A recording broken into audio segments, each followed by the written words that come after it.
Secret email from leading UK water company boss to rivals, stick together to fend off nationalisation. Here's a summary of the article. L.I.V. Garfield, the boss of FTSE 100 water giant Severn Trent, is trying to bring a task force of utility bosses together with the Labour Party in a bid to head off the threat of nationalisation.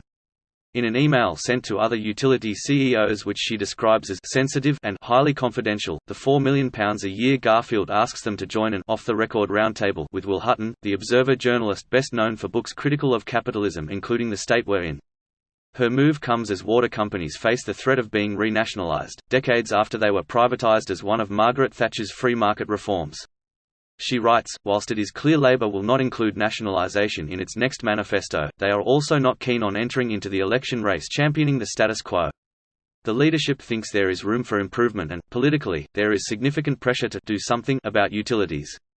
She adds, one idea we believe might be attractive to the Labour leadership is repurposing utilities and utility networks into a new breed of declared social purpose companies, companies that remain privately owned, who absolutely can make a profit, but ones that also have a special duty to take a long-term view. Ministers are already discussing plans to seize control of Thames Water in the wake of intense criticism over fears of a financial collapse that saw the abrupt exit this week of CEO Sarah Bentley. Utility bosses are concerned that others could be next. Severn Trent is one of the biggest water companies in the UK, supplying nearly 5 million homes. This post received a score of 4,500, with an upvote ratio of 97%. Here are the top comments in response to this article.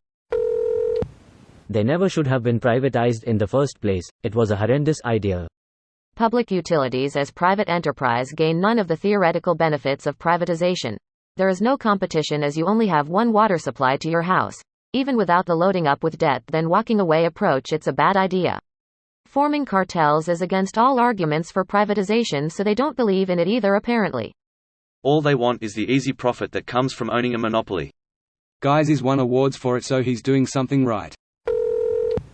Rivers and beaches are so shitty that you can't go in them and record profits for the culprits.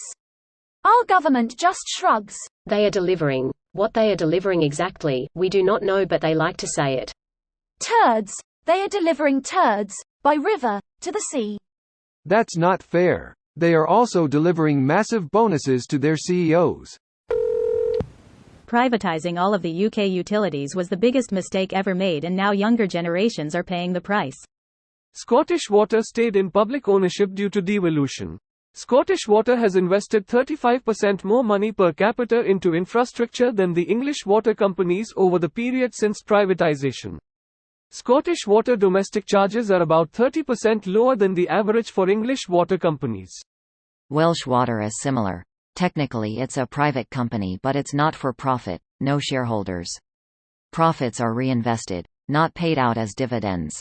If they want to privatize, this should be the model. Isn't that racketeering? Smash these shitty cabals now. It's illegal in the EU, but now it's probably negotiable. How good's Brexit? Tories sold future of the UK for quick cash. They continue to do so. This won't be fixed until the tax-dodging, fraud-loving, bribe-taking party is removed. They know they're being voted out soon, so will salt the earth ready to blame their replacement.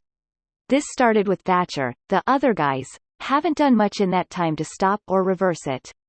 There was one of those other guys that campaigned specifically to do that, but for some reason the entire British media lied through their teeth to make sure he became a non-viable candidate. I wonder why they did that? Weird, better forget about it forever. Lock these so-called leaders of industry up for their greed and incompetence towards the very people that have to suffer the total failure of the water companies. What I don't get is, how bad at running a company do you have to be to fuck up selling something that falls from the sky, with regularity as it's the UK? This video was automatically created by Reddit to speech. The article and comments in this video were selected from Reddit according to their upvotes, and any paraphrasing was performed by smmry.com, without any human intervention.